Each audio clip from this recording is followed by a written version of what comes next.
नमस्कार साथियों, N study point पे आप सबका हार्दिक स्वागत है। दोस्तों, हम अपनी कल की कक्षा में आर्टिकल 13 के क्लोज के बारे में पढ़ चुके थे। आज हम पढ़ते हैं आर्टिकल 13 वर्सेस 368। ठीक है, इनके बारे में हम जानकारी प्राप्त करेंगे। आज की कक्षा में हम क्या क्या पढ़ेंगे? आर्टिकल 13 वर्सेस 368, विधि के बारे में जानेंगे, संपत्ति का अधिकार और संविधान संशोधन के बारे में जानेंगे। दोस्तों, हमें ना ये आर्टिकल पढ़ने से पहले ये समझने की आवश्यकता है कि जो हमारा राइट टू प्रॉपर्टी है वो हमारे मूल अधिकार में कैसे जोड़ा गया था, किसने जोड़ा था और क्यों जोड़ा था। एक्चुअली क्या हुआ था दोस्तों कि अंग्रेजों के टाइम पीरियड पर जब अंग्रेज भारत में शासन कर रहे थे तो उन्होंने बड़ा दिमाग लड़ाया और क्या सोचा कि हम इन पर क्या लेंगे, अप्रत्यक्ष रूप से कर लेंगे। क्या अप्रत्यक्ष रूप से उन्होंने कर लेना शुरू कर दिया दोस्तों। ठीक है, उन पर कर कौन लेता था? जनता पर। उन्होंने अंग्रेजों ने देखा कि ये लोग क्या है, अमीर है, इनको क्या, उन्होंने एक बंदा पकड़ लिया, उनको बोला कि जरा भाई तू क्या बहुत अमीर दिख रहा है, तेरे में समझदार भी है, तू समझदार भी है, तो तेरे को इस गांव का क्या बना दिया जाएगा? जमींदार। यानी कि इस गांव की सारी जमीन क्या होगी? तेरे नाम होगी। और जो अब ये किसान काम कर रहे हैं ना, उन पर कर कौन लेगा? कौन लेगा? जमींदार लेगा। कौन लेगा दोस्तों? जमींदार। अब अंग्रेजों ने और दिमाग लड़ाया, क्या कहा जमींदार को, अगर तू किसानों से कर नहीं ले पाए ना तो ये कर किसको भरना पड़ेगा? जमींदार को। अब जमींदार बेचारा टेंशन में आ गया कि मैं कैसे कर भरूंगा, क्योंकि किसान तो बहुत थोड़ा कम पैसा कम कमाते हैं, वो कैसे कर चुकाएंगे। तो अब क्या, जमींदार ने दिमाग लड़ाना शुरू कर दिया। जमींदार ने किसानों को क्या कहा, जैसे अकाल पड़ा, सूखा पड़ा तो किसान उसके पास आए कि हम क्या नहीं, हम टैक्स नहीं भर सकते, हम भूमि कर नहीं भर सकते। तो जमींदार ने क्या कहा कि तुम एक काम करो, तुम मुझसे ना कर्ज ले जाओ। किसने? जमींदार ने कहा किसान से क्या ले जाओ? कर्ज ले जाओ। ठीक है, फिर ये बोले कि कर्ज ले जाए तो बोले कर्ज से तुम क्या चुकाते रहना, मेरा टैक्स चुकाते रहना। ओके, लेकिन ये कर्ज बढ़ता बढ़ता इतना बढ़ गया कि जमींदार क्या कहने लगा उनको कि तुम अपनी जमीन मेरे नाम कर दो अब, क्योंकि तुम्हारा कर्ज इतना बढ़ गया है। तो किसान ने क्या कहा दोस्तों कि अगर हम अपनी जमीन तुम्हारे नाम कर देंगे तो हम खाएंगे क्या? तो किसान जमींदार ने क्या कहा उसको, तुम यहाँ पर काम करते रहो, मेरे दास बनकर बने रहो। फिर उन्हें किसान बोलता अगर मैं मर गया तो फिर आपका कर्ज कौन चुकाएगा? तो उसने क्या कहा कि तुम्हारा बेटा तुम्हारा कर्ज चुकाता रहेगा। तो इस तरह क्या है दोस्तों, बंधुआ मजदूरी शुरू हुई, जमींदार प्रथा शुरू हुई। अंग्रेजों ने क्या है, भारत में अप्रत्यक्ष कर लेना शुरू किया। भारत के अधिकांश भाग में क्या है दोस्तों, जमींदारों के द्वारा, अंग्रेजों के द्वारा क्या लिया जाता था? अप्रत्यक्ष रूप से कर लिया जाता था। ठीक है, अब क्या होता है, धीरे धीरे हमारा संविधान सभा बनती है। हमारी क्या बनती है? संविधान सभा। एक्चुअली क्या था, संविधान सभा में अमीर अमीर इंसान बैठे थे, यानी कि जमींदार लोग ही बैठे थे। ठीक है, अब उन जमींदारों ने क्या सोचा, जब मूल अधिकारों के बारे में डिस्कशन चल रहा था कि अगर हमने संपत्ति का अधिकार, मतलब जिसमें हमारी जमीन भी आ जाती, सब कुछ आ जाता संपत्ति में, संपत्ति के अधिकार को मूल अधिकार में रख दिया तो क्या है, वो हमसे हमारी संपत्ति नहीं छीन पाएंगे। क्योंकि अगर मूल अधिकार के खिलाफ मतलब किसी ने हमारा अतिक्रमण किया मूल अधिकारों का, तो हम कहाँ जाएंगे? सुप्रीम कोर्ट में। ठीक है, मतलब जमींदारों ने बहुत दिमाग लड़ाया कि हम क्या है, संविधान में क्या डाल देंगे? संपत्ति का अधिकार मूल अधिकारों में, क्योंकि हमने अगर मूल अधिकार में संपत्ति का अधिकार डाल दिया तो इसे कोई नहीं छीन सकता। ठीक है, उस टाइम पे क्या थे, नेहरू जी भी कुछ नहीं कर पाए, क्योंकि अगर वो ये बोल देते कि तुम ये गलत कर रहे हो तो संविधान बनना इम्पॉसिबल हो जाता उस टाइम पे। तो धीरे धीरे क्या हुआ, हमारा संविधान बनकर तैयार हो गया। और फिर क्या होता है दोस्तों, धीरे धीरे सरकार को ये महसूस होने लगता है कि अगर भूमि का बंटवारा नहीं किया गया, किसानों को वापस उनकी भूमि नहीं दी गई, तो क्या होगा, हमारा देश विफल हो जाएगा। तो उसने इसलिए क्या होता है, नेहरू जी ने उनसे मांग की कि उन लोगों को समझाया कि अगर तुम्हारे पास इतनी सारी भूमि रहेगी ना तो देश के किसान क्या करेंगे। क्योंकि जब हमारा देश आजाद हुआ था दोस्तों, तो हमारा देश क्या था, कृषि प्रधान देश था। मतलब 75 से ज्यादा क्या होती थी हमारे यहाँ पर, कृषि होती थी। तो नेहरू ने सोचा अगर भूमि जमींदारों के पास रहेगी, अगर भूमि में सुधार ही नहीं होगा तो किसान पैदा क्या करेंगे, हमारी अर्थव्यवस्था क्या हो जाएगी, बिखर जाएगी, लड़खड़ा जाएगी बिल्कुल। तो इसीलिए क्या होता है दोस्तों, 1951 में पहला संविधान संशोधन होता है। 1951 में क्या होता है, फर्स्ट कॉन्स्टिट्यूशनल अमेंडमेंट होता है, पहला संविधान संशोधन होता है। और ये किस लिए होता है, इसमें क्या था, इसमें भूमि सुधार को लेकर बातें होती हैं। क्या है, भूमि सुधार को लेकर बातें होती हैं। अब बात यहाँ फंस जाती है कि संपत्ति का अधिकार क्या है, हमारा मौलिक अधिकार, और मौलिक अधिकारों को चैलेंज नहीं किया जा सकता, ठीक है, मतलब मौलिक अधिकारों का अतिक्रमण नहीं किया जा सकता। जो ये कॉन्स्टिट्यूशन हो रहा है, हमारा संविधान संशोधन हो रहा है, ये किसके खिलाफ हो रहा है, मौलिक अधिकारों के। तो ये कहा जाता है सुप्रीम कोर्ट में। सुप्रीम कोर्ट भी ये चाहती है कि देश में भूमि सुधार आए, क्योंकि सुप्रीम कोर्ट जानती थी अगर देश में भूमि सुधार नहीं आया तो भारत एक विफल देश बन जाएगा। तो सुप्रीम कोर्ट क्या है, इसमें संसद को जिता देती है कि ठीक है, तुम्हारा ये संविधान संशोधन हम स्वीकार करते हैं, हम पहला संविधान संशोधन स्वीकार करते हैं। और इसी वजह से क्या है, देश में भूमि सुधार हुआ, किसानों को उनकी जमीन वापस दे दी गई। अब क्या होता है, जो संपत्ति का अधिकार है, अब बात यहाँ अटक जाती है कि जो संविधान संशोधन है वो विधि मानी जाएगी, क्या संविधान संशोधन विधि है या नहीं। तो जो हमने जो फर्स्ट अमेंडमेंट पढ़ा उसके अकॉर्डिंग तो ये लग रहा है कि विधि है, ठीक है। लेकिन अगर हम आपने जो हमने कल की कक्षा में पढ़ा था कि आर्टिकल 13 के क्लॉज 2 में कि विधि राज्य कोई ऐसा कार्य नहीं करेगा जिसमें मूल अधिकारों का अतिक्रमण होता हो, उसको क्या माना जाएगा, निरस्त माना जाएगा।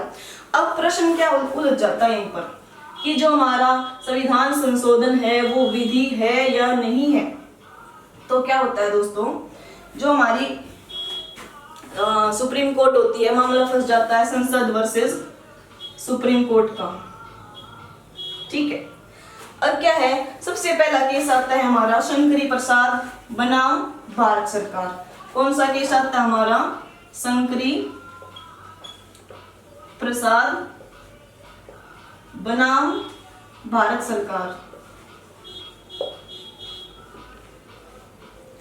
इस केस में क्या होता है दोस्तों, इसमें जो हमारी सुप्रीम कोर्ट है ना, वो इसको क्या दे देती है, परमिशन दे देती है कि तुम मूल अधिकारों में परिवर्तन कर सकते हो। यानी कि जो हमारा आर्टिकल 13 का क्लॉज 2 है और जो हमारा संशोधन का अधिकार है 368, वो इसके अकॉर्डिंग विधि नहीं माना जाएगा। मतलब क्या है, हमारी जो संसद है वो क्या कर सकती है, इसमें संशोधन कर सकती है, यानी मूल अधिकारों में संशोधन किया जा सकता है इस केस के अकॉर्डिंग। और फिर दूसरा केस कौन सा आता है हमारा, सज्जन बनाम राजस्थान सरकार।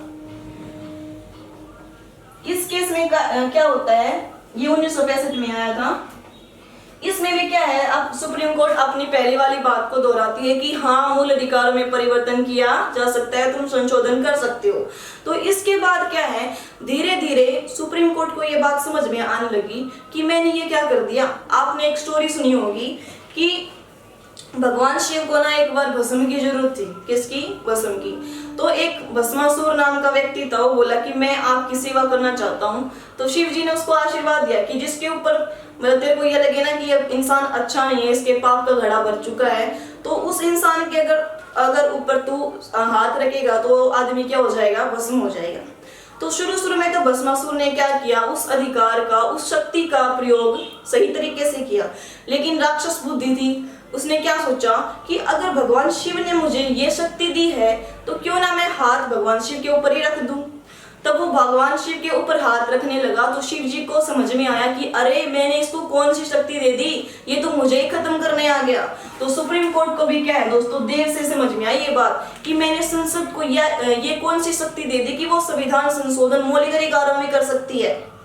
तो क्या होता है, लेट समझ आया लेकिन समझ तो आया। अब कौन सा केस आता हमारा, गोलकनाथ वाला केस आता है हमारा, गोलकनाथ बनाम पंजाब सरकार।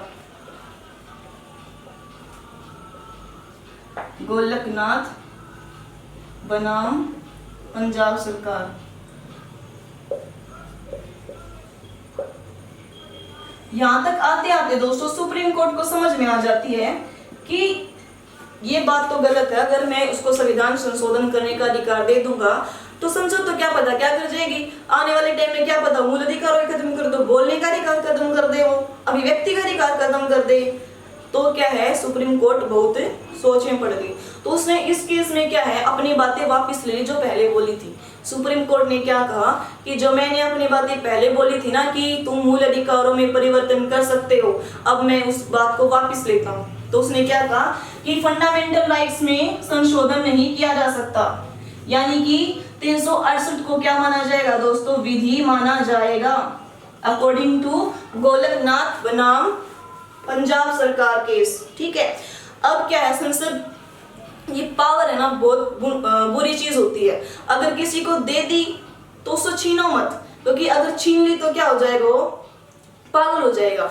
इसलिए क्या है संसद को इस बात पे बहुत गुस्सा आता है कि सुप्रीम कोर्ट ने पहले तो हमें क्या दे दी, पावर दे दी, और अब हमसे क्या छीन रहे हो। तो इसलिए क्या होता है दोस्तों 24वां संवैधानिक संशोधन होता है। कौन सा 24वां 24th कॉन्स्टिट्यूशनल होता है हमारा अमेंडमेंट। कब होता है 1971 में।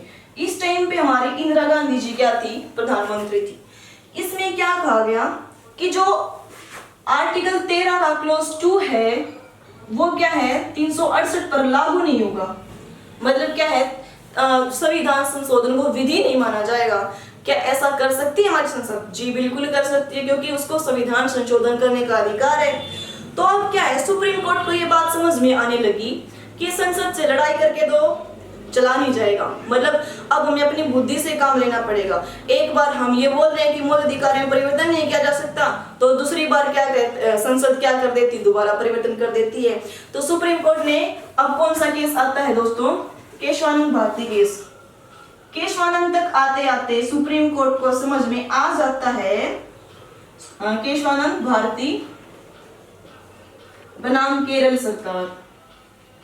यहां तक इसको समझ में आ जाता है कि हम संसद से लड़कर नहीं चल सकते, हमें उनसे प्यार से बात करनी पड़ेगी। तो इसमें क्या सुप्रीम कोर्ट क्या कहती है दोस्तों कि तुम क्या है संशोधन कर सकते हो, क्या है तुम संशोधन कर लो, तुम्हें संशोधन करना है ना तुम कर लो, लेकिन तुमसे रिक्वेस्ट ये है कि तुम मूल ढांचे में परिवर्तन नहीं करोगे। क्या तुम मूल ढांचे में परिवर्तन नहीं करोगे। अब ये मूल ढांचा क्या होता है, समय समय पर जब तुम बदलाव करोगे ना मैं तभी बताऊंगा कि मूल ढांचा होता क्या है। और दोस्तों हमारा जो जुडिशियल रिव्यू है, जो न्यायिक समीक्षा है, वो भी किस में आती है, हमारी मूल ढांचे में आती है। ओके, तो अब इसके बाद क्या होता है संसद फिर सोचने पड़ जाती है कि इसने ये क्या अधिकार ले लिया हमसे, तो फिर वो गुस्से में हो जाती है। तो संसद फिर क्या करती है दोस्तों, अगला केस आता है हमारा मिनर्वा मिल्स बनाम भारत सरकार। तो इस केस में क्या होता है, जो हमारी संसद होती है ना वो क्या करती है, जो न्यायिक समीक्षा का अधिकार दिया था ना जुडिशियल रिव्यू का, उसको क्या कर देती है कि ये 368 में माना नहीं जाएगा। मतलब अगर हम संविधान संशोधन करेंगे तो क्या ये मान्य नहीं होगा, मतलब न्यायिक समीक्षा संविधान संशोधन में नहीं की जा सकती। लेकिन इस बात को क्या है सुप्रीम कोर्ट ने रद्द कर दिया कि तुम्हारी मनमानी अब नहीं चलेगी। सुप्रीम कोर्ट ने इस केस को क्या कर दिया दोस्तों, रद्द कर दिया। ठीक है, तो आज की कक्षा में हमने क्या पढ़ा दोस्तों कि जो हमारा आर्टिकल 13 है और हमारा जो आर्टिकल 368 है, इन दोनों के बीच क्या विवाद रहता है, हमेशा संसद और सुप्रीम कोर्ट के बीच में क्या लड़ाई रहती है। इनके बीच 4 केस हुए थे जो हमने पढ़े, जो बहुत जरूरी थे। अब क्या है उन्होंने लास्ट में अपना डिसीजन सुनाया कि तुम मूल ढांचे में परिवर्तन नहीं कर सकते, वैसे संशोधन कर सकते हो। आशा करती हूँ आपको ये वीडियो पसंद आएगी। अगर पसंद आए तो लाइक शेयर कमेंट सब्सक्राइब करना न भूलें। धन्यवाद साथियों।